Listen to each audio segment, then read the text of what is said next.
베드로전서 5장 8절부터 14절입니다.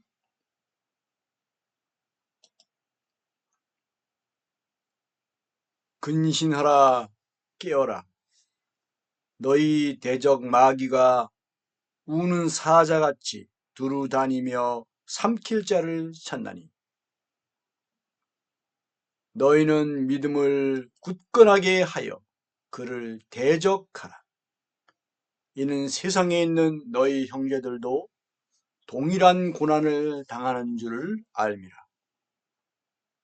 모든 은혜의 하나님 곧 그리스도 안에서 너희를 부르사 자기의 영원한 영광에 들어가게 하시니가 잠깐 고난을 당한 너희를 친히 온전하게 하시며 굳건하게 하시며 강하게 하시며 털을 견고하게 하시니라. 권능이 세세 무궁하도록 그에게 있을지어다. 아멘. 내가 신실한 형제로 아는 실루안으로 말미암아 너에게 간단히 써서 권하고 이것이 하나님의 참된 은혜임을 증언하노니 너희는 이 은혜에 굳게 서라. 택하심을 함께 받은 바벨론에 있는 교회가 너희에게 문안하고 내 아들 마가도 그리하느니라. 너희는 사랑의 입맞춤으로 서로 문안하라. 그리스도 안에 있는 너희 모든 이에게 평강이 있을지어다. 아멘.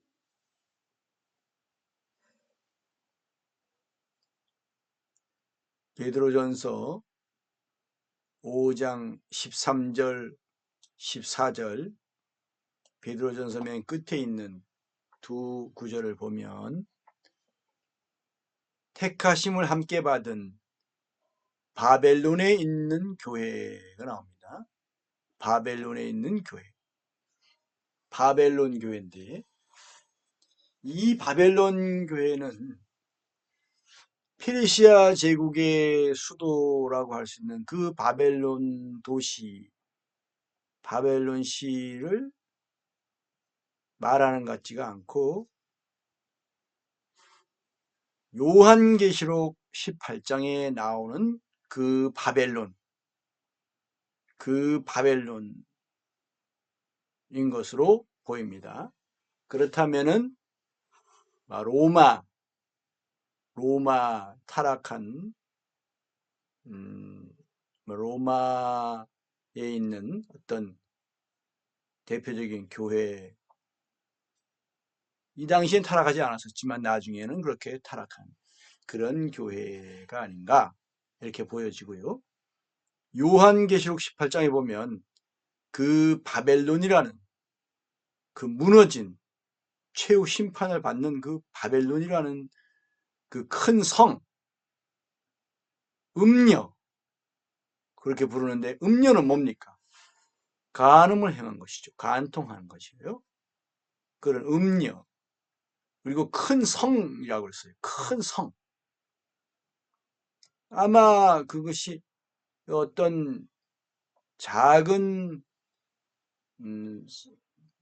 마을이거나 도시일 수도 있었지만 그러나 그것이 나중에는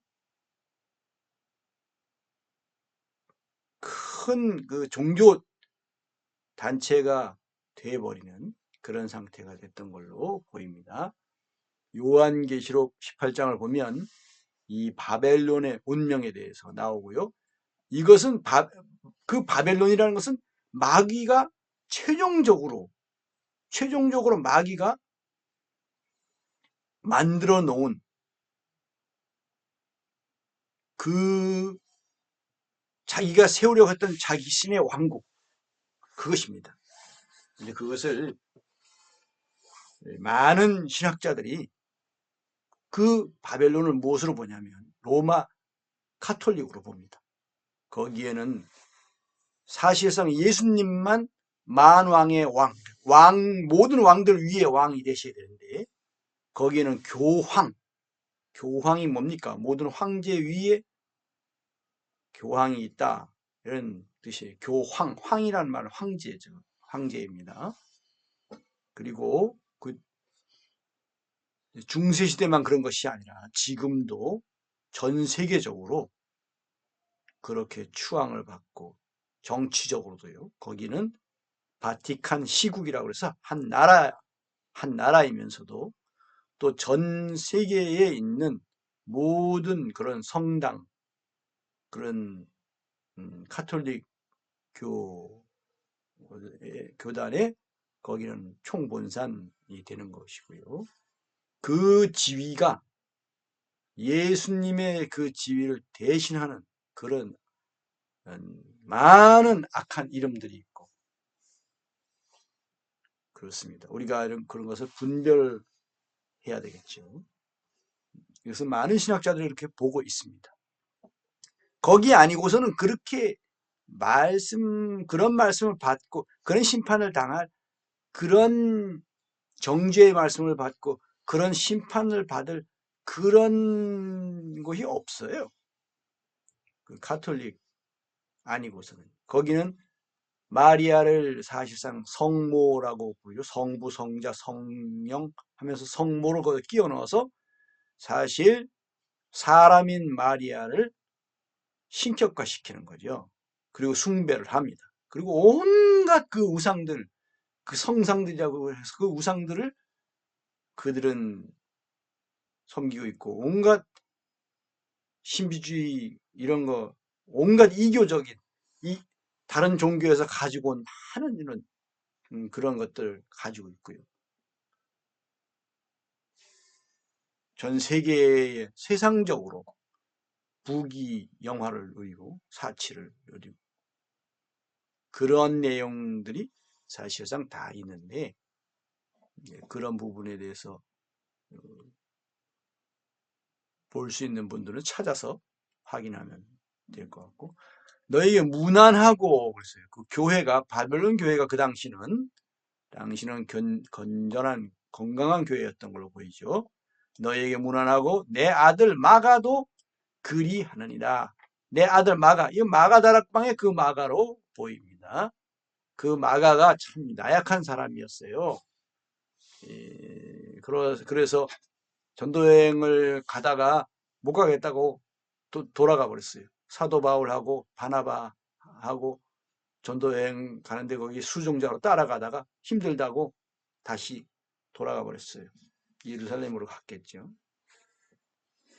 그랬던 사람인데 나중에는 베드로의 영적 아들이 되면서 거기 가서 잘 훈련받았던 걸 보이는데 그 전에 바나바가 데리고 가서 잘 훈련시켰던 걸로 잘 양육하고 훈련시켰던 걸로 보이고 그리고 베드로의 아들이 되고 나중에는 사도 바울의 또 귀한 동역자가 됩니다. 마가라는 사람 참 약한 사람인데 나중에 그렇게 뛰어난 훌륭한 그런 사역자가 되었습니다. 여기서 뭐가 중요하냐면 무난한다. 내 아들 마가도 무난한다. 바벨론에 있는 교회가 무난한다. 그러면 사도 베드로도 무난하는 거죠. 너희는 사랑의 입맞춤으로 서로 무난하라. 너희들도 서로 무난하라. 서로 사랑할 뿐만 아니라 우리는 서로 무난을 해야 되는 거죠. 무난이 뭡니까? 평안하뇨? 예수님이 물으신 거죠. 평안하뇨? 그리고 평강이 있을지어다. 그렇죠. 예수님도 너에게 평강이 있을지어다 말씀하셨고요. 그리고 평안하뇨? 물으셨어요. 나의 평안을 너에게 주노니. 이 평강이 매우 중요합니다. 평강.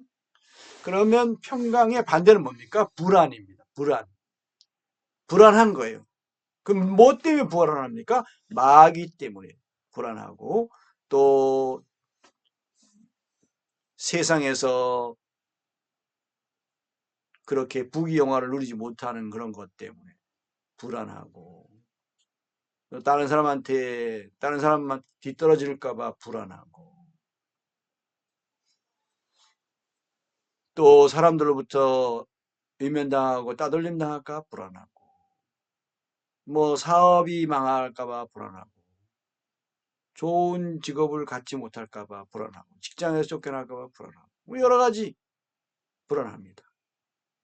또 사람들과의 관계가 깨질까 봐 불안하고, 많은 사람들이 그래요. 사람들에게 인정받지 못할까 봐 불안하고, 그런 불안함, 이런 것들이 다 예수 그리스도로 인해서 그런 모든 불안함이 다 삼켜져야 되는 거고, 다 그런 불안함은 다 쫓아내야 되는 거죠. 빛으로서 그런 어둠을 다 몰아내야 되는 거죠. 그럴 때 뭐가 옵니까? 평강이 오는 거예요. 그래서 평안합니까? 라는 것은 믿음으로 살고 있습니까? 라고, 그 믿음을 잘 지키고 있습니까? 라는 것과 관련이 있습니다. 하나님께로부터 계속해서 은혜를 넘치도록 받고 있습니까? 성령 충만한 가운데 살아갑니까? 라고 묻는 것입니다. 그것이 무난한 거예요. 그런데 서로 무난해야 되죠. 우린 일방적으로가 아니면 서로 무난해야 돼요. 그래서 제가 근래에 최근에 어떤 분을 알게 돼가지고 80 가까이 되신 분인데 그 마음이 참 특이한, 아주 귀한, 순수한 이런 분인 것을 보게 됐어요.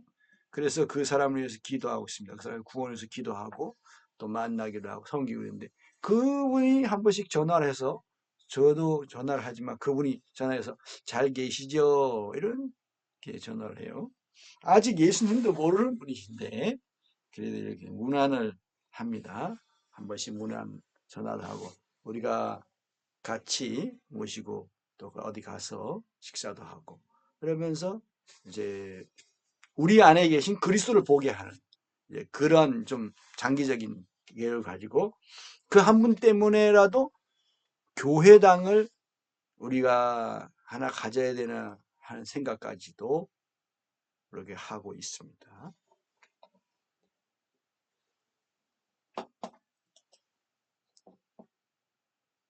8절, 8절이 여기 오늘 8절 9절이 핵심 구절인데요. 근신하라 깨어라. 너희 대적 마귀가 우는 사자같이 두루다니며 삼키자 찾나니. 이게 이제 문제의식을 우리가 갖는 거예요. 아, 이 문제가 있다. 어떤 문제가 있냐, 우리에게. 우리의 대적인 마귀가 존재하는데 이걸 인식해야 돼요, 이 존재를. 이 존재가 뭐, 그냥 있는 건 가만히 있기만 하는 게 아니라 우는 사자같이 두루다니며 삼킬 자를 찾는다. 그러면 주로 어떤 자들일까요? 불신자들보다는 신자들을 그렇게 하고 있는 거예요. 그래서 너희 대적 마귀라 이렇게 말한 거예요. 너희 대적 마귀. 그리고 누굴 찾겠습니까? 성도들을 더 집중적으로 공격합니다. 그래서 성도들이 힘든 거예요. 성도들의 삶이 고통스럽고 오히려 혼란스럽고 힘들고 그래야 돼요. 우리가 성령을 받았기 때문에 육체의 소욕과 성령의 소욕, 성령의 그 인도하심이 충돌이 일어나는 겁니다. 우리 마음속에. 성령을 받지 않은 사람들은 그런 충돌이 없어요. 그런 갈등이 없어요. 그래서 이 예수님을 믿을 때 어떻게 되느냐? 예수님 편에 서게 되면은 마귀랑 대적이 되는 거예요. 적이 되는 겁니다. 왜 원수잖아요. 이게 마귀가 하나님의 원수, 하나님을 반역을 하고 떠난 자거든요. 그리고 계속해서 해방하고 파괴하고 자기 왕국을 세워나간단 말입니다. 최종적으로 자기 왕국을 최종적으로 세운 것이 뭐냐? 그게 바벨론 성이에요. 바벨론 성. 로마 카톨릭. 참 이상하죠. 그걸 겉으로 볼 때는 엄청나게 성공한 교회예요. 진짜 뭔가 세상적으로 볼 때는. 그런데 영적으로 볼 때는 완전히 아주 더럽고 너무 악하고 타락하고 부패하고 뭐 말도 못합니다. 그 모든 더럽고 악한 것들을 다 거기 그 안에 가지고 있어요. 왜 그러냐? 마귀가 자기가 열심히 만들어 놓은 그것이 결국엔 그거예요. 근데 그들은 자기네들 하나님을 잘 섬기다고 생각하고 있어요. 그런데 그렇지 않습니다. 거기가 우상이 가득하고요.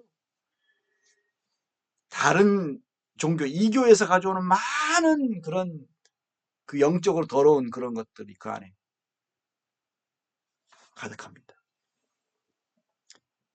너희 대장 마귀가 우는 사자같이 두루다니며 삼킬자를 찾나니 이렇게 삼켜가지고 거기다 갖다 집어넣는 거예요. 그리고 마귀를 숭배하게 합니다. 이제 우리 그런 내용을 또 보게 될 거예요. 그래서 어떻게 해야 되냐? 대적, 우리가 해야 돼. 너희 믿음을 굳건하게 하여 그를 대적해야 돼. 적으로 알고 대해야 돼. 적으로 대해야 되는 거예요. 그런데 마귀에 대해서 제대로 정체를 모르면, 제대로 분별을 못하면 적으로 대하지 않아요.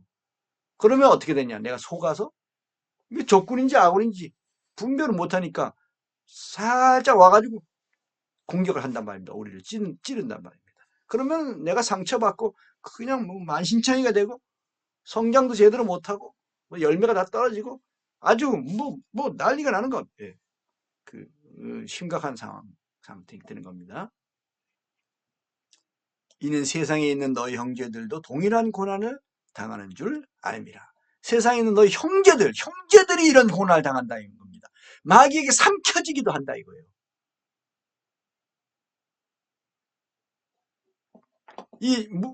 어떤 고난입니까? 마귀에게 삼켜지는 고난을 당한다. 그럼 왜 이런 고난을 당해야만 할까요? 이 고난이 없이는 영광에 들어가지 못해요. 고난이 없으면 영광이 없습니다. 그 영광 안에 들어가게 하기 위해서 영광을 영광의 복음을 받고 영광을 이루고 결국엔 영광에 들어가게 하시기 위해서. 그래서 영광에 이르니 곧 주의 영으로 말미암으리라. 그 영광에 이르는 고린도후서 3장과 4장에 있는. 그리고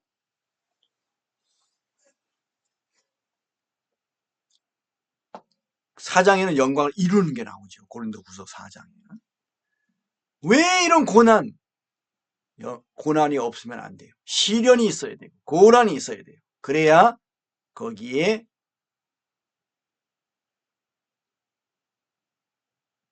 제대로 성장하고 성숙하고 열매 맺고 이것이 되는 거예요. 시련이 없으면 안 돼요. 고난이 없으면 영광에 들어갈 수가 없습니다. 그래서 고난이라는 것을 이것 때문에 하나님이 이 마귀의 이런 많은 회방과 이런 미혹과 파괴 이런 것들을 하나님이 허용하시는 거예요. 영광에 들어가게 하시기 위해서. 그러면서 여기 있잖아요. 뒤에 10절에 보면 모든 은혜의 하나님 곧 그리스도 안에서 너희를 부르사 자기의 영원한 영광에 들어가게 하시니 잠깐 고난을 당한 너희를 이렇게 하잖아요. 그러니까 영원한 영광에 들어가게 하시기 위해서는 고난이 필요하다 이겁니다. 그런데 이게 잠깐이에요. 잠깐. 그래서 우리가 잠깐 근데 이걸 인내를 해야 되는 거예요. 그럼 무엇을 인내합니까? 믿음으로 인내하는 거죠. 사랑으로 인내하고 소망 가운데 인내하는 거예요. 그 사랑이 식지 않으면, 소망이 흐려지지 않으면, 믿음이 약해지지 않으면 우리가 이 고난 가운데 인내함으로써 이기는 거예요. 인내할 때 이기는 거예요. 미혹당하지 않는 거예요. 승리하는 것입니다.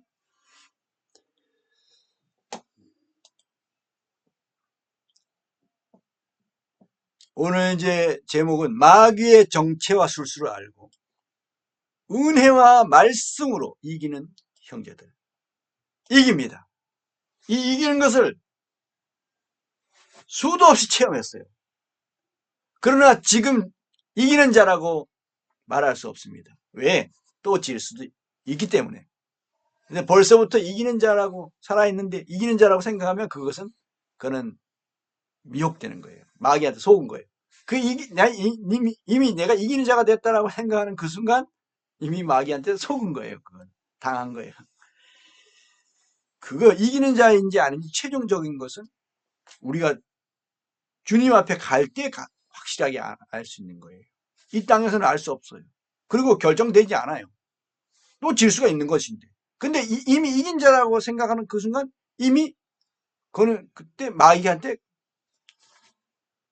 당한 거예요. 진 거예요. 그거는. 중요합니다. 이건. 우리가 승리와 패배를 수도 없이 겪었어요. 초기에는 승리보다 패배가 훨씬 많았어요. 승리는 거의 승리가 무엇인지, 어떻게 이기는 것인지, 이김이라는 게 무엇인지 거의 몰랐었어요. 그런데 나중에는 우리가 점점, 이게 이기는 것이구나. 알게 되고, 이기는 횟수가 많아지고, 지는 것이 적어지고, 점점 그렇게 되는데, 그런다 할지라도, 결코 자만에 빠지면 안 되고, 또, 조심해야 됩니다. 근신을 해야 돼. 계속 근신해야 돼요. 계속 깨어 있어야 돼.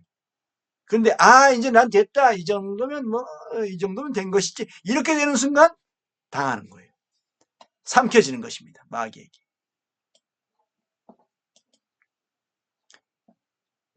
근신하라 깨어라. 이러면 어떻게 되느냐? 삼켜지지 않았어요. 삼켜지지 않아요. 마귀에게. 그러면 그게 이기는 거예요. 이 근신하라 깨어라. 근신하는 거 뭐냐? 조심하는 거죠. 깨어라. 깨어 있는 겁니다. 누가복음 21장에 예수님께서 이렇게 말씀하셨어요. 21장 34절에 너희는 스스로 조심하라. 스스로 조심하라는 게 뭡니까? 자기가 알아서 책임지고 조심해야 된다 이겁니다. 그냥 주님이 알아서 다 해주신다 이렇게 생각하면 안 돼요.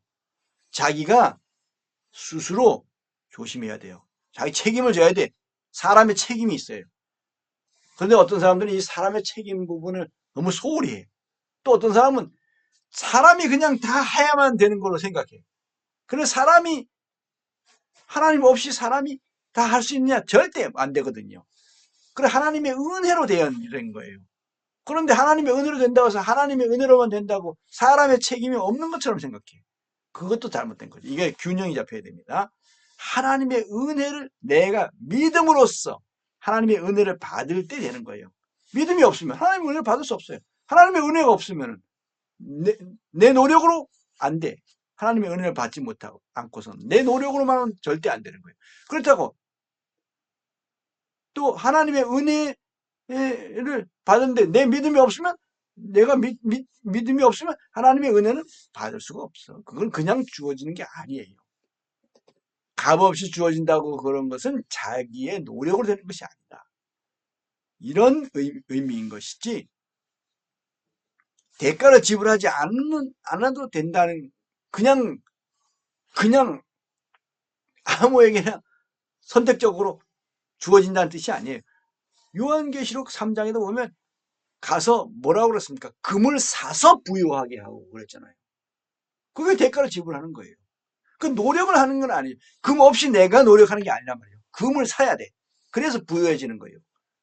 그걸 영적으로 주님께 가서 사는 거죠. 누구에 가서 사요? 주님께 가서 사오는 거죠. 그리고 흰 옷을 사서 입어라 그랬잖아요. 흰 옷을 사서 입어요. 그냥 다 입혀주는 게 아니에요. 사서 입어야 돼. 너희는 스스로 조심해라. 스스로 조심해야 됩니다. 그렇지 않으면 어떻게 되냐? 방탕해져요. 이거 전하면서 저도 듣습니다. 방탕해질 수 있어요. 방임하는 거죠. 술 취함, 뭔가 다른 데 취해가지고 시간, 마음 다 빼앗기는 거 이런 걸 뜻합니다. 생활의 염려에 빠지는 거예요. 뭘까, 뭘 마실까. 뭐 이렇게 해서 이것저것 다 거기에 마음과 생각이 다 뺏기고 물질 다 빼앗기는 겁니다. 시간 다 빼앗기고 이게 방탕함과 술 취함과 생활의 염려로 어떻게 돼? 그렇게 되다 보면 마음이 둔해지는 게 문제예요. 그래서 그날 대환란 날 그날이 덕과 같이 너에게 임하리라 했고요. 이 대환란 날은 마지막 대환란 3년 대환란은 온 지구상에 거하는 모든 사람에게 임하리라 했단 말이죠. 그러니까 환란을 피하기 위해서 어디 저 산속에 들어가서 살기 위해 무슨 뭐 통조림을 모으고 막 이런 것에 집중하는 것이 아니고 물론 그럴 수도 있고 음식을 좀 준비하거나 그럴 수도 있겠지만 그런 식으로만 그렇게 해가서 되는 게 아니라 진짜 준비해야 되는 것은 바로 스스로 조심하는 것이다. 마음이 둔해지지 않도록 하는 것이다. 그 마음이 둔해지면 성령님이 교회들이 하신 음성을 들을 수가 없는 거죠. 무엇이 잘못했는가? 내가 죄를 지어놓고도 성령님이 나를 책망하시는데 그 책망을 내가 들을 수가 없어요. 감지할 수가 없는 겁니다. 그런데 어떻게 해결하겠어요? 어떻게 자백을 하겠어요? 성령님의 책망을 내가 못 듣는데. 이게 무뎌지는 거예요. 이게 마음이 둔해지는 것입니다. 잘 보십시오. 자신이 요즘 마음이 무뎌졌는가 아니면 무뎌지지 않았는가. 이거 우리가 영적으로 그걸 알 수가 있어요. 성령님이 알게 해주셔요. 이러므로 너희는 장차 이 모든 일을 능히 피하고, 이게 환난을 피하는 겁니다. 휴거되든지 또는 도피처로 피신을 시켜주시든지 이렇게 해주신다 이겁니다. 휴거, 여기 인자 앞에 서도록, 이건 휴거라고 봐야 되죠. 이 인자 앞에 서는 것이 어디에 나오냐? 요한계시록 14장에 나와요. 시온산, 거기 어린 양과 함께 서는 그 14만 4천, 이제 그런 의미라고 봐야 되죠. 항상 기도하며 깨어있으라. 항상 기도하며 깨어있으라. 저는 이것을 아주 주의합니다. 조심하고요. 내가 지금 마귀한테 지금 속고 있는 거 아니야? 요거 마귀가 지금 나를 속이는 거 아닌가? 이런 거 이렇게 조심합니다. 그리고 항상 기도하며 깨어있으려고 해요. 실패할 때가 많지만 그래도 항상 기도하며 깨어있으려고 해요. 그리고 운전하고 갈 때도 그러고 또 어떨 땐 실패할 때도 깨어있으려고 그러고, 내가 지금 마귀한테 막 당하고 있어, 막 끌려가고 있어, 막 삼켜지고 있어, 그럴 때도 참 우리나라의 그런 속담도 있죠. 호랑이에게 물려가도 정신 차리면서 한다고. 그게 마귀에게 삼켜질 때도 우리가 기도하며 깨있을 때 우리가 빠져나올 구출될 수 있고, 또 마귀를 이길 수 있으니까 오히려 나를 삼켰던 마귀를 내가 오히려 공격을 해서 아주 마귀를 혼내줄 수가 있는 것이죠. 그래서 그렇게 하다 보면 어떨 땐 마귀가 가까이 안 올 때가 있어요. 그렇다고 또 방심하면 또 온다고. 그래서 조심해야 되는 겁니다. 항상 기도하며 깨어있으라. 근신하라 깨어라. 똑같은 말씀이죠. 이것을 딱 요약해 놓은 두 마디라고 할 수가 있습니다. 9절부터 10절은 너희 믿음을 굳건하게 하여 그를 대적하라. 이게 바로 마귀를 이기는 거잖아요. 믿음을 굳건하게 해서 대적해야 돼요. 믿음. 믿음이 약해서는 안 된다 뜻이에요. 믿음이 흔들려서는 안 된다. 그런 것이잖아요. 바람에 흔들리듯이 그렇게 흔들리면 안 된다. 바람에 날리듯이 그렇게 가벼우면 안 된다. 이런 거죠. 믿음을 굳건하게 뿌리를 깊이 내리는 것이죠. 그러면 바람이 태풍이 와도 안 넘어지는 그런 나무가 될 수 있다는 것입니다. 그를 대적하라. 마귀가 적이라는 걸 잘 알아야 돼요. 항상 이놈은 아주 부지런합니다. 항상 우리를 미혹하려고 들고 넘어뜨리려고 하고 올무를 놓고 삼키려고 들고 상처 주려고 들고 속이려 들고 그렇게 합니다. 아주 간교한 자. 어떤 사람들 보면 참 예수님 믿는다 그러고 열심히 믿는다 그러고 직분도 가졌다고 그러는데 세상 사람만도 못한, 세상에 살면서 양심적인 사람들만도 못한 사람들도 많아요. 이거는 뭐 마귀에 그냥 당하고 있는 거죠. 마귀 형상이 나타나고 사람들을 이용하려고 하고 완전히 그냥 자기 자아를 실현하고 자존심, 그저 욕심, 야심.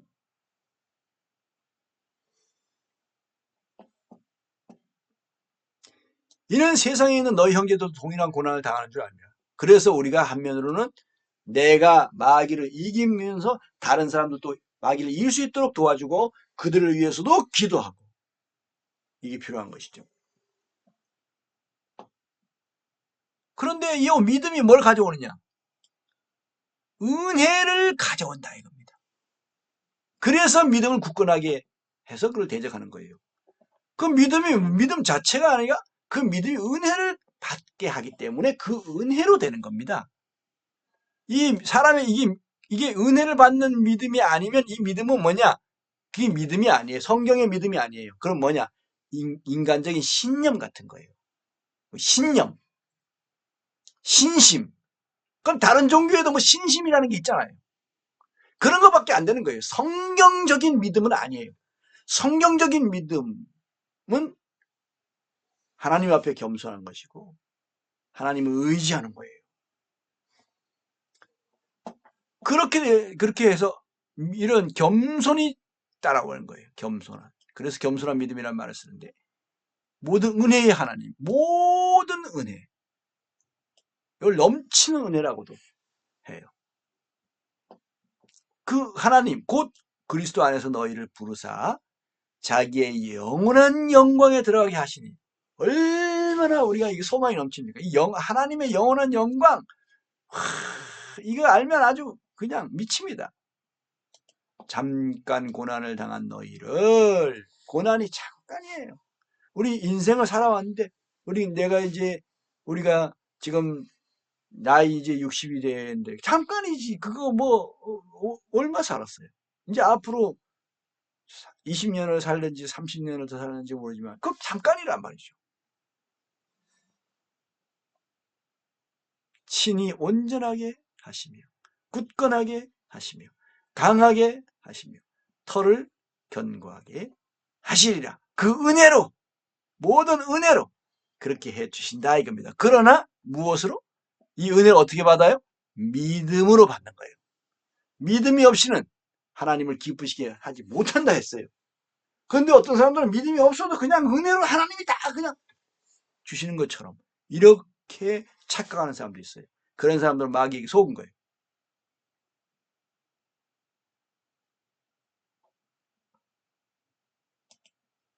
요한일서 5장 4절에 보면 무릇 하나님께로부터 난 자마다 세상을 이기느니라. 이제 자격을 갖게 되는 거예요. 하나님께서 난 자.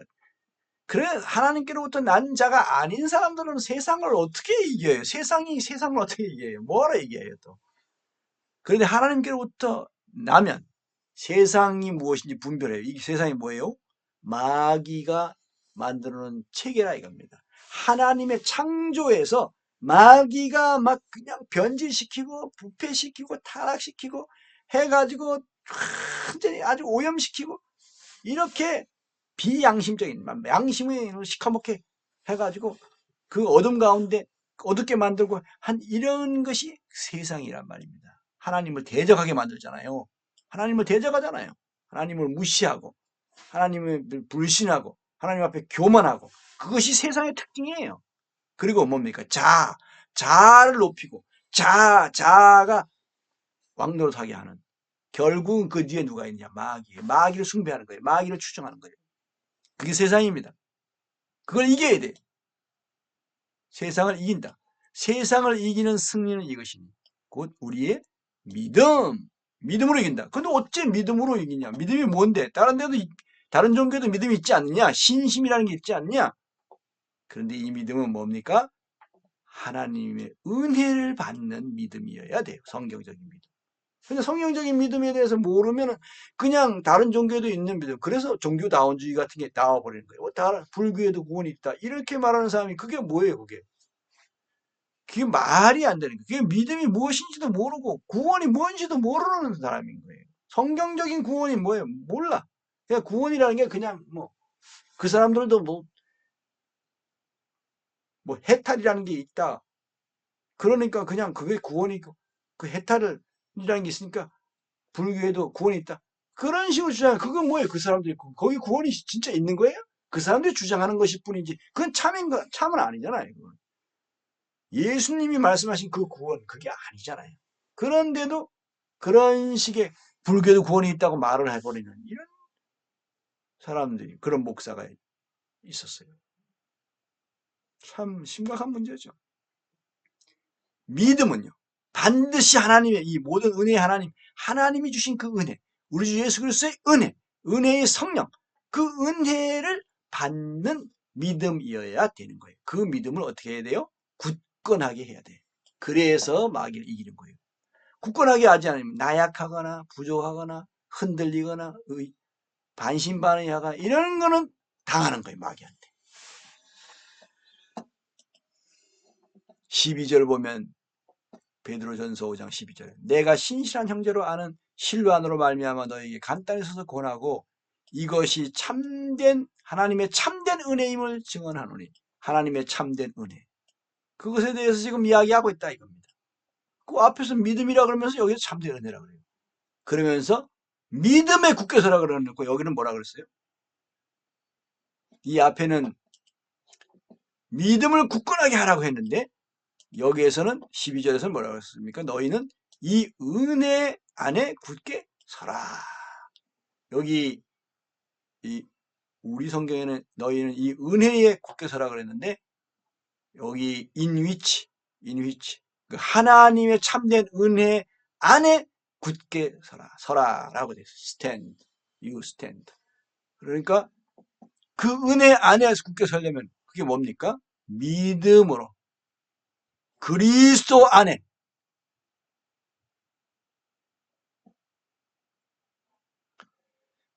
이 바로 은혜, 이 은혜의 중요성. 이건 구원받는 은혜가 아닙니다. 여기서는 구원받는 은혜는 에베소 2장에는 너희가 그 은혜에 의해서 믿음을 통해 구원을 받았나니 할 때 그 은혜하고는 다릅니다. 그 은혜 자체로는 하나님의 은혜, 주 예수 그리스도의 은혜, 그 같은 은혜죠. 그러나 구원을 받을 때에 주어지는 은혜와 그 이후에 성장과 열매 맺는 그 열매 맺도록 주어지는 은혜가 더 다르다 말입니다. 그래서 더욱 큰 은혜라고 야고보서 4장에서는 더욱 큰 은혜를 주시냐니 겸손한 자에게 이제 그런 말씀이 있는 겁니다. 그러면 구원의 은혜는 받았지만 그 이후에 더욱 큰 은혜를 받지 못할 수 있느냐? 그렇다 이겁니다. 받지 못할 수 있다. 그러니까 구원의 은혜가 전부가 아니다. 구원받을 때 받은 그 은혜가 전부가 아니다. 라는 것을 알아야 된다. 그것은 구원을 하시기 위한 만큼의 은혜입니다. 그 이후에 성장을 위해서 열매 맺도록 성령의 열매 또 성품의 열매 믿음의 덕에 지식 절제 인내 경건 형제와의 사랑 이런 이런 열매를 맺는 것이죠. 그 주 예수 그리스도의 은혜와 하나님의 사랑과 성령의 교통하심이 너희 무리와 함께 있을지어다. 고린도서 13장 13절 이 축도로 사용하는 축도할 때 쓰는 이 부분 여기 그리스도의 은혜라고 나오죠. 그리고 요한계시록 22장 21절에 보면 주 예수의 은혜가 모든 자들에게 있을지어다 했죠. 그 요한 성경의 끝 마지막 절에도 주 예수의 은혜가 모든 자들에게 있을지어다. 아멘 했어요. 아멘. 예, 이 은혜를 주시옵소서 기도하는 거죠. 그 어떤 기도해야 될까요? 믿음의 기도라면 그 은혜를 받게 되는 겁니다. 은혜 주시옵소서. 믿음의 기도라면 은혜가 주어집니다. 그 믿음의 기도라는 게 한면으로 겸손한 자의 기도예요. 이 은혜의 중요성을 사도 바울은 잘 알았습니다. 받을 때만 은혜가 필요한 것이 아니고 그 이후에 성장하고 변화되고 성화되고 영화롭게 되고 열매 맺고 영광에 이르고 성숙하고 온전케 되고 하는 이런데 계속해서 그 은혜가 더욱 큰 은혜가 필요하다 이것입니다. 그러한 은혜를 잘 알았던 사도 바울은 그의 서신의 처음에 그의 은혜와 평강이 있을지어다라고 썼어요. 한면은 그들을 위한 기도요.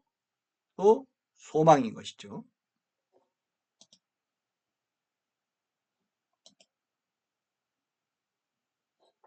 이제 우리가 마귀의 정체와 이 술수를 잘 알아야 됩니다.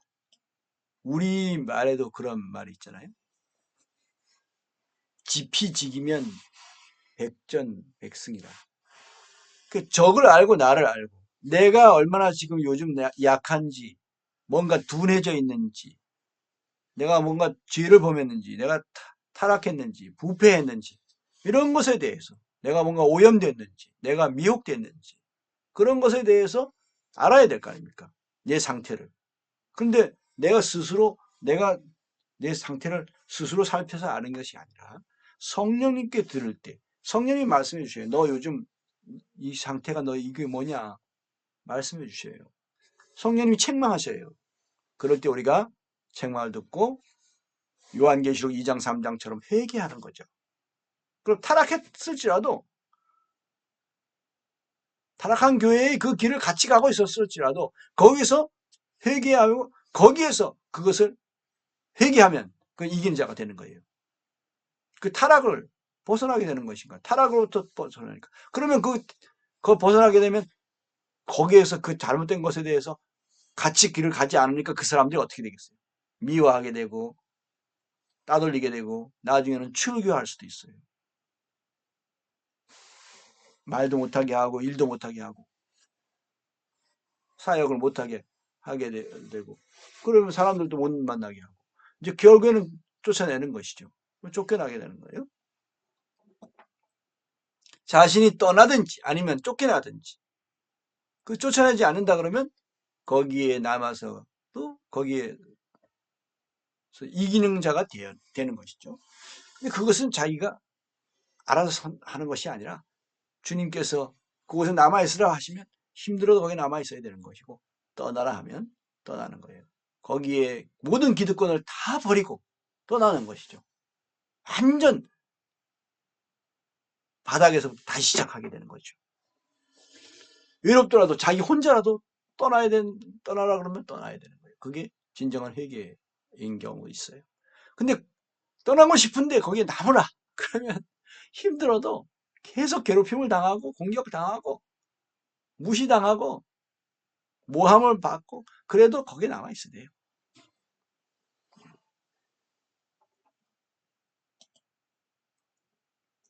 이제 마귀의 정체와 술수를 봅니다. 반역한 천사장이에요. 마귀는 천사장이었어요. 그 이제 이사야서 보면 그 루시퍼라고 번역한 데가 있어요. 이사야 14장 12절 14절 읽어보고 에스겔서 28장 12절부터 19절 읽어보면 거기에 이게 천사장이 타락해가지고 교만해가지고 하나님과 비기려고 그러고 이렇게 하다가 이렇게 타락했구나 쫓겨났구나 이런 것을 그 타락해서 그렇게 악령의 우두머리가 됐구나 이런 것을 우리가 볼 수 있어요. 누가복음 10장에 보면 예수님이 그 마귀가 하늘에서 떨어진 것을 보았다는 말씀을 예수님이 하신 것을 볼 수가 있어요. 옛 뱀, 마귀는 뭐냐면 옛날 뱀 누구? 그 하와를 미혹했던 옛 뱀, 그게 사실은 마귀다 이겁니다. 큰 용은 이 공중에 그런 영적 존재로서 세상 공중 권세 잡은 자란 그런 의미 큰 용이에요. 마귀, 이건 아주 미혹하는 자라는 뜻이고 사탄, 반역자라는 뜻이죠. 요한계시록 12장 9절, 20장 2절 여기 보면 요 옛뱀, 큰 용, 마귀, 사탄 요 네 가지 이름을 가지고 있는 거예요. 이게 뱀이 그러면 그때 사탄이 와서 그랬는데 뱀이 아니냐? 뱀을 마귀가 입고 미혹을 한 거죠. 사실상은 뱀으로 뱀을 마귀가 보면 어떤 사람을 통해서 다른 사람을 미혹하는 그런 짓을 한단 말입니다. 마귀가. 그러니까 마귀가 뱀을 통해서 그 하와를 미혹하게 한 거예요. 뭐 뱀이 동물이 뭐 그게 뭐 마귀 하와를 미혹할 일이 뭐 있어요. 그게 그 뱀을 통해서 마귀가 한 것이죠. 그래서 옛 뱀 그런 거예요. 그 뱀이 사실은 마귀다. 그리고 큰 용, 영적 존재 이걸 이 번역은 이렇게 되는 거예요. 용이라고 번역하는 거죠.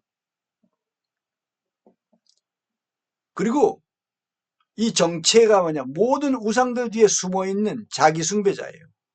이 마태복음 4장에 보면 이 마귀가 예수님까지도 미혹할 수 있다고 생각해서 미혹을 하려고 들었어요. 그런데 예수님이 무엇으로 이기셨어요? 말씀으로 이기셨잖아요. 그런데 참 어려운 게 마귀도 성경 구절을 인용해서 예수님을 미혹하려고 했어요. 시편에 있는 성경 구절을 끌고 와가지고 했어요. 오늘날 이단들 마귀에게 쓰임받고 있는 그런 이단들이 뭘 근거로 가져옵니까? 성경들이 되고 사기를 치고 있어요. 이단 교리를 합리화한다고요. 성경 구절을 가지고. 얼마나 어렵고 얼마나 그들이 간교한지 분별하기가 참 어렵죠. 정신을 차려야 됩니다. 하나님 나라의 회방꾼과 파괴자. 하나님 나라를 하나님은 세워가시는데 거기에 계속 해방을 놓고 계속 파괴를 하고 그럽니다. 그리고 때때로 하나님이 그런 걸 허용을 하셔요. 물론 끝에 결국은 다 이루시지만은 과정에서는 꼭 하나님 지신 것처럼 그래 보이는 게 있습니다. 하나님이 아무 힘도 없으신 것처럼. 그러나 결코 절대 하나님은 지지 않으십니다. 반드시 하나님 뜻을 이루시죠.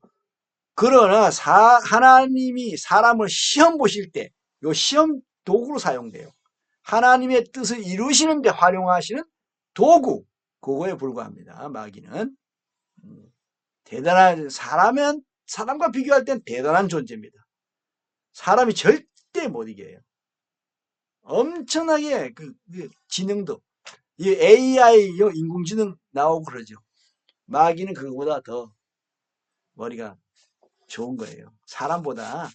그러니까 인공지능이 지금 사람보다 더 지능이 높아지는 걸 사람들은 알거든요. 그런데 바둑을 둬도 이길 수가 없다는 거죠. 어쩌다 한 사람이 한 번 이겨가지고 또 그것이 큰 뉴스거리가 되는데 마귀랑 그러면 AI 인공지능이랑 누가 더 뛰어나냐? 마귀가 더 뛰어나다. 그러면 사람들은 할 말이 없죠. 욥기 1장과 2장에 보면 마귀가 욥을 엄청나게 괴롭히죠. 가축도 다 죽이고 또 자녀들도 다 죽이고 그거 누가 합니까? 마귀가 해요. 오늘날 세상에 많은 이런 일들요. 마귀가 하고 있는 거예요. 하나님이 하시는 게 아니에요. 때로는 하나님이 직접 심판하시기도 합니다. 그런데 많은 경우 마귀가 회방하고 있고 파괴하고 있다는 걸 알아야 됩니다. 욥기 1장, 2장을 보면 알 수 있어요. 그리고 참소자라고 나와요. 고발자. 요한계시록 12장 10절. 우리 형제들이 어린 양의 피와 그들이 증언하는 말씀으로 고발자 참소자를 이겼다 이겁니다. 거짓의 아비. 요한복음 6장이 아니고 8장 44절. 사기꾼. 이 거짓의 아비 마귀. 이 오늘 말씀 준비하는데 확실히 마귀가 아주 방해하는 걸 내가 느꼈어요. 근데 나만 그런 것이 아니라 누구든지 그렇게 당하는 거예요. 이거는 내가 무슨 특별한 사람이라서 그런 게 아니고 미혹하는 자, 미혹을 해요. 그게 요한계시록 20장 1절부터 10절에 보면 마지막으로 그 마귀가 어떻게 활동하는지 그 마귀를 어떻게 하나님이 처리하시는지 예수님이 이 마귀를 어떻게 처리하시는지가 요한계시록 20장 1절부터 10절에 잘 나와요. 천년왕국에 대한 내용과 함께 여기 아주 이 요한계시록 20장 1절부터 10절이 엄청난 구절입니다. 아주 익숙하게 알아야 돼요. 여기 많은 내용이 들어있어요. 짧지만 공중 권세 잡은 자라고 에베소서 2장 1절에 2절 1, 2절에 공중 권세 잡은 자라는 뜻이 있어요. 그러니까 세상 권세를 잡고 있어요. 사실상 세상의 권력자가 누구냐? 마귀예요, 마귀. 근데 그걸 분별을 못하는 사람은 자기가 그런 줄 알고 착각하고 있는 거죠. 그런데 또 전체적으로는 하나님 손 안에 다 있는 거예요. 그런데 하나님이 허용하셔서 마귀가 그 난리를 치는 거죠. 그걸 하나님의 허용의지라 그래요. 그걸 좀 신학적인 용어로는 하나님의 허용의지라고 합니다. 그리고 마귀는 간사하고 교묘한 자야. 간교한 자. 간계. 마귀의 간계라고 나와요. 에베소서 6장 10절부터 20절. 여기도 어떻게 하면 마귀를 이기게 되는지 이런 내용들이 나와요. 묘는 말씀으로 무장되어야 돼요. 진리의 띠를 띠고 의의 흉배를 붙이고 믿음의 방패를 가지고 구원의 투구를 쓰고 복음의 신을 신고 말씀의 검, 성령의 검, 곧 하나님의 말씀을 가지라. 그 영적인 이 검인 거예요. 성령님이 우리에게 주신 공격무기 검입니다. 총이 아니고 검. 요즘 보면 그 사람들이 총보다도 검이 더 멋있다는 것을 어떻게 알았는지, 그 뭐 게임 만들고 이런 사람들을 보면은 총 가지고 쏘고 이런 게임도 있지만 오히려 검을 가지고 한 번만 휘둘리면 그냥 뭐 다 잘리고 다 죽어 자빠지고 이런 식으로 많이 만드는 것 같아요. 이제 고린도후서 11장 3절에 보면 이 옛 뱀이 지금도 그 용이 되면서 활동을 하고 있다. 그런 게 나와요. 고린도서 11장 3절 4절에 뱀이 그 간계로 간사한 그 계략으로 하와를 미혹한 것 같이. 그럼 왜 뱀이면서 이게 사실상 마귀인데 뱀이라 그러잖아요. 그 뱀이에요. 뱀. 거기에 그 나무, 선악을 알게 하는 나무, 그것도 그냥 과일 나무인데 그 의미가 먹지 말라고 했고 이건 먹으라고 그러고 이건 먹지 말라고 하면서 그 의미가 거기에 들어있는 거예요. 너희 마음이 그리스도를 향하는 진실함과 깨끗하면서 떠나 이렇게 될 수 있다 이거예요. 부패할까 두려워하노라. 부패할 수 있다 없다? 부패할 수 있다. 그 마음이 누구에게? 마귀에게 미혹을 당해가지고 하와처럼 그 마음이 그리스도를 향한 진실과 깨끗하면서 떠날 수가 있다 없다? 있다. 부패할 수 있다 없다? 있다. 무엇으로? 마귀에게 속아서 미혹당해서. 그런 뜻이죠. 분명히. 그런데 어떻게 한번 성도가 되면 실패 안 하고 그렇게 끝까지 갈 수 있다고 그렇게 주장하는 거예요. 아닙니다. 하나님은 그렇게 해주시길 원하지만 사람들이 그것을 믿음으로 받아들이지 않으니까 그 은혜가 나에게 은혜되지 못하는 거예요. 그렇기 때문에 안 되는 거예요. 그거는. 그런데 사람의 책임이 없이 그냥 하나님이 알아서 다 주권적으로 해주신다? 아니에요. 그런 식으로 하는 그건 속는 거예요. 마귀에게 속은 거예요. 그거는 어거스틴의 그런 은총론에 속은 거예요. 그거는 잘못된 은총론이에요. 사람의 책임을 무시해버리고 하나님의 주권으로만 다 된다고 믿는 그건 잘못된 은총론입니다. 만일 누가 가서 우리가 전파하지 아니한 다른 예수를 전파하거나 다른 예수를 전파하는 일이 오늘날 많이 있습니다. 하나님 예수 그리스도의 신성을 부정해. 그냥 인간 예수, 그냥 인간이다. 하나의 인간일 뿐이다. 그렇게 주장해요. 그렇게 가르쳐요. 또 혹은 너희가 받지 아니한 다른 영을 받게 하거나. 이거 분명히 성령님이 아니야. 성경에 나와 있는 성령님이 아닌 뭔가 영을 받았어. 그래 이상해. 그거 잘못 다른 영을 받는 거예요. 그런 성령 운동하는 사람들 이쪽에 이 다른 영을 받는 경우가 많습니다.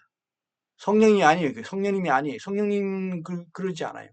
그게 뭔가 그 당시에 뭔가 성령님으로 인해서 나타난 뭔가 은사 이런 부분들 예수님이 치료하시다 나타난 이런 나타남들 이런 것만 너무 거기다 하다 보니까 따라가는 거예요. 마귀도 나중에 죽은 자를 살리는 것으로 사람들을 미혹할 거라는 말씀도 성경에 있어요. 그런 거 따라가는 사람들은 그 기적을 따라가고 표적 따라가고 신비주의 따라가는 사람들은 결국에는 마귀한테 미혹당해요. 그럼 그걸 따라가면 안 돼요. 그런 것이 성경에 있지만 그것을 너무 확대하고 너무 거기에 몰두하고 너무 그걸 부분을 전부인 것처럼 생각하고 지엽적인 것을 근간으로 생각하고 이러니까 미혹되는 겁니다. 혹은 너희가 받지 아니한 다른 복음을 받게 할 때 다른 복음이라는 게 나온다. 그런 다른 복음이 갈라디아 교회에 보면 이미 사도 바울이 살아있는 동안에도 다른 복음을 전하는 사람들이 있었어요. 오늘날은 뭐 말할 것도 없는 거예요. 그 당시에 복음에 목숨을 걸고 그랬던 사람들 직접 예수님께 듣고 배우고 전달받고 그랬던 그 손에 잡혀서 쓰임받던 사람들이 있는 동안에도 그런 일이 다른 복음 전하는 일이 있었는데 오늘날은 말할 것도 없습니다. 말도 심각합니다. 그런데 너희가 잘 용납하는구나. 이미 이 고린도 교회에 이걸 다른 예수, 다른 영, 다른 복음을 용납한 사람들이 있었어요. 받아들인 겁니다. 그래서 이걸 쓴 거예요. 부패할까 두려워한다. 이 두려운 마음. 이제 받아들이는 사람들이 있었어. 그런데 이제 전체적으로 그렇게 될 수도 있어. 고린도 교회가. 이런 심각한 상황입니다. 마귀의 정체와 술수에 대해서 우리가 잘 알아야 됩니다. 성령님께 배워서 성경을 배워서 알아야 되는 거죠. 그리고 이 대적 마귀를 알게 되고 그 다음에 이겨야 되잖아요. 지면 안 되잖아요. 근신하라 깨어라. 그거 이기기 위한 거잖아요. 당하지 않게 하려는 거잖아요. 대적 마귀 이기는 길은 베드로전서 5장에는 이렇게 나오죠. 근신하라 깨어라. 근신하고 깨어 있어야 어떻게 해요? 미혹당하지 않고 삼켜지지 않아요. 이게 이기는 거예요. 미혹당하지 않으면 이기는 거예요. 삼켜지지 않으면 이기는 거죠. 그 다음 은혜를 받아야 그 은혜로 마귀를 응해요. 그 은혜를 받지 못하면 마귀를 이길 수가 없어요. 내 노력을 사람의 노력으로 아무리 믿습니다 해도 은혜 받지 못하는 믿음 가지고는 안 돼요. 그 종교적인 신념 그거가 되는 게 아닙니다. 신심 이런 거 가지고 되는 게 아니에요. 은혜 받는 믿음으로만 돼요. 그런데 은혜를 받는 길은 뭐예요? 믿음이 견고해지는 것입니다. 흔들흔들하고 믿음이 약하거나 부족하거나 흔들리거나 반신반의하거나 이러면 안 돼요. 그러면 의심을 하게 되고 결국은 마귀의 술수에 속아요. 그 의심했던 사람들은 다 어떻게 됐습니까? 하나님의 약속, 하나님의 능력을 의심했던 하나님의 사랑을 하나님의 긍휼과 은혜를 의심했던 사람들 그 사람들은 어떻게 됐습니까? 광야 40년 동안 거기에 다 엎드려져 죽었어요. 다 거기서 다.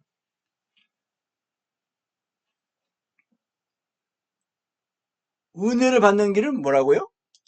그냥 가만히 있으면 되는 게 아니고 그냥 그런 교리를 그냥 받아들여서 되는 게 아니고 잘못된 은총론 받아들여서 되는 게 아니고 믿음이 견고해져야 되는 거예요. 이게 무엇인지 알기 위해서 또 기도해야 돼요. 성령님 이게 믿음이 견고해진다는 게 이게 무슨 뜻입니까? 어떻게 되는 것인가요? 그렇게 어떻게 되는 건지 알게 해주시고 그렇게 되게 해주세요. 라고 기도해야 되는 거죠. 기도하는 게 믿음이고 그게 믿음의 기도가 되는 거고 그 의지하는 게 믿음이에요. 하나님께 의지하는 거예요. 그래야 하나님이 되게 해주신다고 믿고 하나님께 가서 되게 해주세요. 힘을 주세요. 지혜를 주세요. 지식을 주세요. 그래서 이것을 이기게 해주세요. 그렇게 되는 거죠. 교만하기 때문에 은혜를 받지 못해요. 그래서 어떻게 돼요? 겸손해야 은혜를 받는 거예요. 교만하면 은혜를 받지 못해요. 왜 은혜를 받지 못하냐? 교만해서 그런 거예요. 어떻게 하면 되냐? 겸손해야 돼요. 내 멍에를 메고 내게서 배우라. 나는 마음이 온유하고 겸손하니 내 멍에를 메고 내게 배우라 라고 말씀하셨잖아요. 그러면서 너희가 쉼을 얻으리라. 안식과 거기 평강도 같이 연결되어 있죠. 안식과 평강. 예수님께 가서 배워야 됩니다. 그래서 예수님께 가서 멍에를 메야 돼. 죽음을 메야 돼. 죽음의 십자가를 져야 돼. 총대를 매는 정도가 아니라 죽음을 내가 죽어야 되는 거예요. 죽음을 짊어져야 되는 거죠. 십자가에 내가 달리는 그것이 내가 짊어져서 사실상은 살아있으면서도 죽은 거예요. 십자가에 내가 달려있으면서도 걸어가는 거예요. 살아있는 거예요. 살았을 때 죽은 거고, 죽었을 때 살아있는 거예요. 한면으로는 죽은 거예요. 종인 나는 살아있고 주인인 나는 죽은 거예요.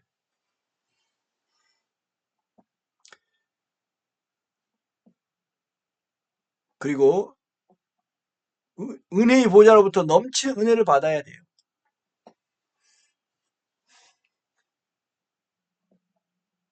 교만하면 안 되고, 또 이거 은혜의 보좌 앞에 나아가지 않아도 안 돼요. 타락을 회개하고 범죄를 자백하고 불의를 용서해 주심을 믿어야 돼.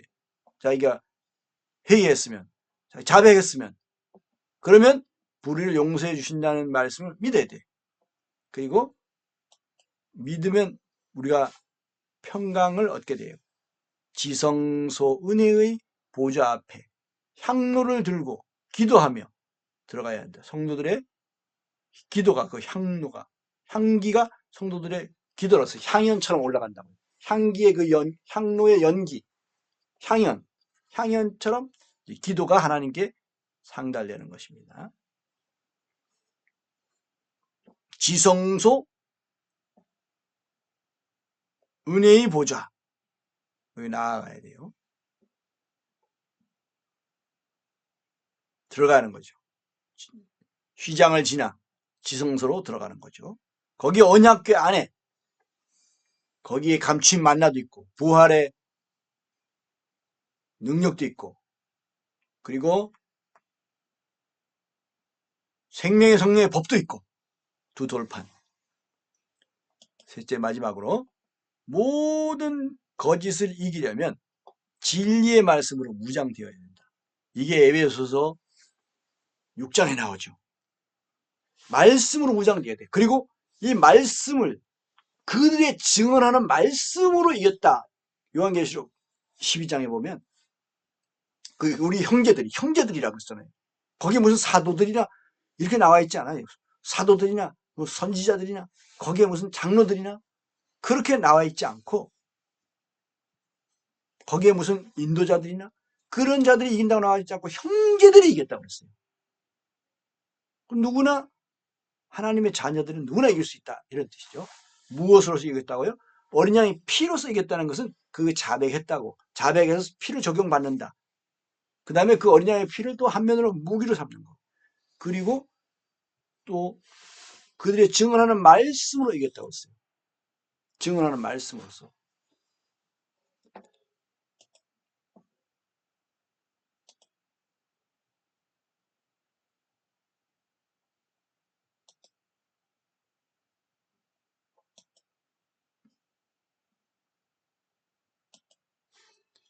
하나가 빠진 것 같습니다. 그 말씀으로서 이겼어요. 그리고 끝에 그들은 죽기까지 자기 생명을 사랑하지, 자기 혼을 사랑하지 않았다. 이것은 자기 십자가를 지고 간 거죠. 끝까지. 자기를 부인하고 자기 십자가를 진 것입니다. 죽음의 길을 갔다는 거죠. 죽음의 삶을 살았다는 것입니다. 자아를 부정해서. 자아를 부정하면 세상에서는 그러면 뭘로 사는데? 자아를 실현해야지. 네 자아를 부정하면 네 뭘로 사는데? 자존심도 없나니? 자존심 없으면 그거는 사람을 시체로 본단 말이죠. 근데 우리는 바로 그 시체의 삶을 사는 것입니다. 죽음의 삶을 사는 거예요. 그리스도를 사는 것이죠. 자아를 거절하고. 그래서 그리스도인이 되는 것입니다. 그리스도인의 삶이 되는 것이고요. 그래서 그리스도를 본받는 삶을 살고 그 따르는 삶을 살고 누구든지 나를 따라오려거든 예수님이 가신 발자취를 따라가는 것이죠.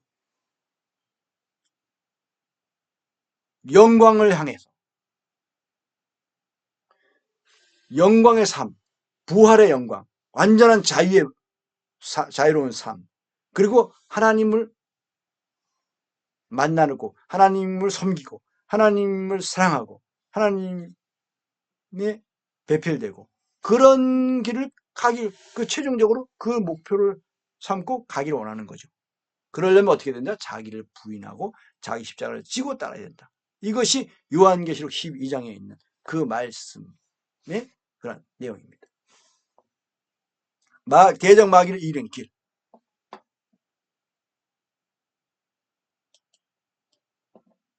요한계시록